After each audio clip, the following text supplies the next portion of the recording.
नमस्कार दोस्तों। मैं आज आप लोगों के लिए एक बहुत ही अच्छी खबर लेकर के आया हूँ। जैसा कि आपको विदित है, वर्तमान समय में देश भर के युवा अपनी निगाहें उस जगह पर रखते हैं जहाँ से कहीं न कहीं रोजगार का कोई स्रोत उनको नज़र आए। ऐसी ही रोजगार की सूचना में एक सूचना लेकर के मैं आया हूँ। अभी हाल ही में हमारे देश के जनजातीय मामलात के जो मंत्री हैं अर्जुन मुंडा जी, उन्होंने आदिवासी क्षेत्रों में जो चल रहे एकलव्य मॉडल स्कूल हैं, ऐसे स्कूलों में 2 स्कूलों का उद्घाटन करते हुए एक नई आशा की किरण प्रस्तुत की है। जैसा कि आपको विदित होगा, इन्होंने हाल ही में पिछले दिनों पाकरटांड और बांसजोर नामक स्थानों के ऊपर जो है एकलव्य मॉडल रेजिडेंशियल स्कूल यानी EMRS का उद्घाटन किया था। और उस समय इन्होंने कुछ भर्तियों के लिए विचार दिया था, जो भर्तियां आप लोगों के लिए एक बड़े पैमाने पर आने वाली है। दोस्तों, EMRS क्या है, एकलव्य मॉडल रेजिडेंशियल स्कूल क्या हैं, इसको लेकर के पहले भी हम बहुत बात कर चुके हैं। सबसे बड़ी बात यह है कि जिस तरह से KVS के विद्यालय होते हैं, केंद्रीय विद्यालय होते हैं, उसी प्रकार से ये स्कूल हैं, लेकिन ये आदिवासी क्षेत्रों में स्थापित किए गए हैं। भारत भर के सभी राज्यों में ये स्कूल वर्तमान में संचालित हैं और इनमें नए स्कूल होने के कारण हजारों की संख्या में भर्तियां होने वाली है और पहले भी भर्तियां हुई है। खास बात ये दोस्तों, अभी पिछली भर्ती भी जो इसकी आई थी वो बहुत ही कम समय के अंदर पूरी कर ली गई थी। यानी कम से कम समय के अंदर भर्ती पूरी होने की प्रक्रिया प्रोसेस इसमें देखने को मिली है और आगे भी इस तरह की पूरी संभावना है कि कम समय के अंदर ये एक बड़ी भर्ती आप लोगों को देखने को मिले और कम समय में ही यदि आप इसके लिए योग्य हैं और आवेदन करते हैं, परीक्षा में बैठते हैं, तो आप सफल होकर के शिक्षक बन सकते हैं।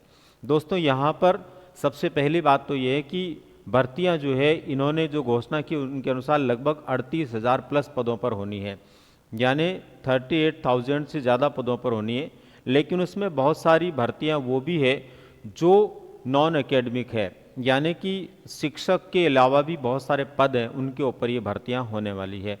आप लोगों के लिए अगर आप DSSB की तैयारी करते हैं और DSSB के माध्यम से PGT TGT शिक्षक बनकर के एक अच्छी नौकरी प्राप्त करते हैं, आप KVS में जाकर के एक अच्छी जॉब में होते हैं, ठीक उसी प्रकार की, उसी प्रकृति की ये भर्ती है और इस भर्ती के लिए अभी आप लोगों को तैयार होने की ज़रूरत है, क्योंकि बहुत जल्दी आप लोगों को ये भर्ती देखने को मिलेगी, जैसा कि वर्तमान के अंदर केंद्रीय मंत्री के द्वारा ये घोषणा की गई है।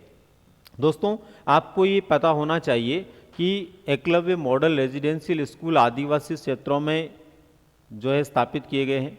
यदि आप आदिवासी छात्रों के बीच में रह करके, आदिवासी या जनजातीय लोगों के बीच में रह करके उन लोगों को अपने वर्तमान समय की इस शिक्षा भरे जीवन की जिंदगी को बताना चाहते हैं, एक बेहतर सेवा मानव की करना चाहते हैं, तो ये विकल्प आप लोगों के लिए खुला है।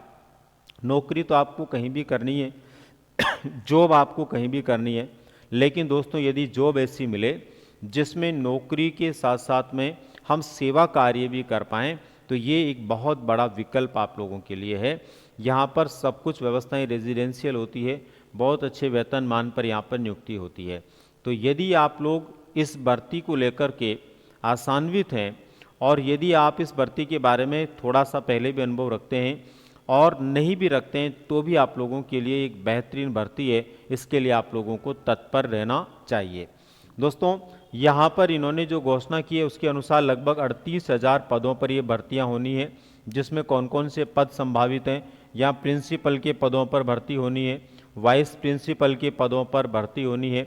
सबसे ज़्यादा संख्या में जो भर्ती होनी है वो PGT और TGT शिक्षकों के रूप में होनी है, यानी कि 11th-12th को पढ़ाने वाले टीचर्स और छठी से लेकर 10वीं तक को पढ़ाने वाले जो टीचर्स हैं, ग्रेड 1 और 2 के नाम से जिनको आप जान सकते हैं, वरिष्ठ अध्यापक और आप व्याख्याता के रूप में जिनको जान सकते हैं, उनके लिए सबसे बड़ी संख्या में भर्ती होने वाली है। जहाँ तक मेरा मानना, इन भर्तियों के अंदर इन दोनों के लिए लगभग 30,000 पद होने संभावित हैं, यानी लगभग 30,000 पदों पर ये भर्तियां यहाँ पर होने वाली है।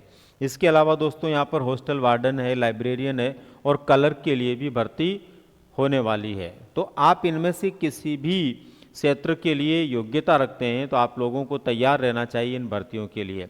अब बात आती है दोस्तों, ये जो भर्तियां हैं इनमें आपकी योग्यता क्या होनी चाहिए।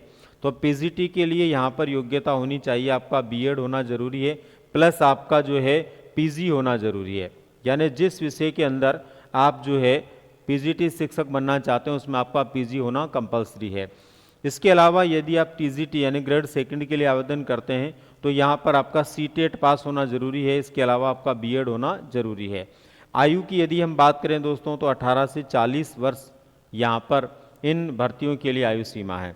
हालांकि अलग अलग के अंदर अलग अलग है, जैसे लाइब्रेरियन के लिए आपको अलग मिलेगी, प्रिंसिपल के लिए आपको अलग मिलेगी, वाइस प्रिंसिपल के लिए अलग आयु सीमा मिलेगी, लेकिन सबसे ज़्यादा बड़ी भर्तियां पीजीटी टीजीटी शिक्षक के लिए होने वाली है। उसके लिए आयु सीमा क्या है उसको लेकर हम खास बात कर रहे हैं। तो लगभग 18 से 40 वर्ष के बीच में अगर आपकी आयु है तो आप इस भर्ती के लिए योग्य हैं।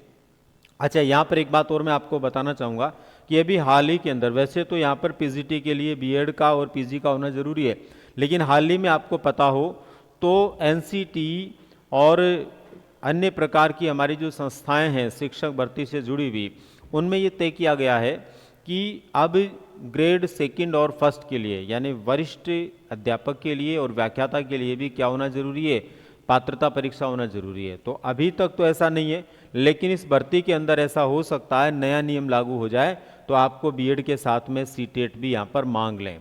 लेकिन अभी तक पुरानी भर्ती के आधार पर, पुराने पैटर्न के आधार पर होती है। तो पीजीटी में किसकी ज़रूरत नहीं है, आपको सीटेट की ज़रूरत नहीं है, पात्रता की ज़रूरत नहीं है। दोस्तों यहाँ पर आपको ये भी ध्यान रखने की ज़रूरत है कि बड़ा वेतनमान यहाँ पर होता है। यदि आपकी नियुक्ति पीजीटी शिक्षक के लिए होती है तो ऑन एवरेज आपको 75,000 यानी 75,000 तक आपको इसकी तनख्वाह शुरुआत में मिलती है। और यदि आप टीजीटी के लिए चुने जाते हैं तो लगभग 65,000 यानी कि लगभग 65,000 तक आपकी वेतनमान की स्थिति होती है, आपको वेतन यहाँ पर मिलता है। ठीक है, तो इसका मतलब ये हुआ कि एक अच्छे वेतन के ऊपर आपको यहाँ पर नियुक्ति मिलती है और बेहतरीन नौकरी होती है, जिसमें वहीं पर रेजिडेंशियल व्यवस्थाएं होती है और आप लोगों को बालकों के साथ रह कर के सेवा के साथ में शिक्षक के रूप में काम करने का आनंद प्राप्त होता है। तो दोस्तों यदि आप अपनी इससे संबंधित योग्यता रखते हैं और आप इंतज़ार कर रहे हैं किसी बड़ी शिक्षक भर्ती का, तो आपके लिए सुनहरा अवसर है। यहाँ पर आप लोगों को ये भी पता होना चाहिए कि इसका पाठ्यक्रम क्या होता है, परीक्षा क्रम क्या होता है।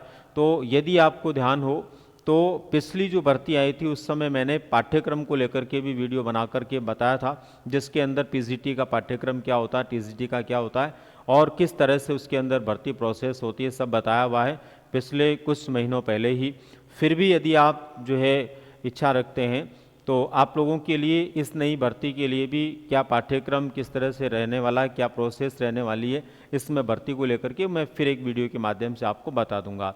लेकिन आप लोगों को इस भर्ती के लिए ज़रूर प्रयास करने चाहिए। बहुत सारे ऐसे विद्यार्थियों के कमेंट बाद में मैंने देखे थे जिनको बाद में समझ में आया, उन्होंने फॉर्म नहीं भरा और बाद में लिख रहे थे कि हम भी भर देते तो ठीक रहता।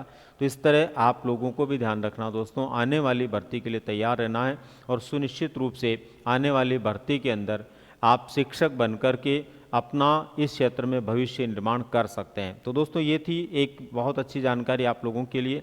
उम्मीद करता हूँ जानकारी आपको अच्छी लगी होगी और आप इसके लिए अगर तैयार होंगे तो तैयारी भी शुरू करने वाले होंगे। मिलते हैं इसके पाठ्यक्रम की जानकारी को लेकर के और किसी नई जानकारी के साथ में। धन्यवाद।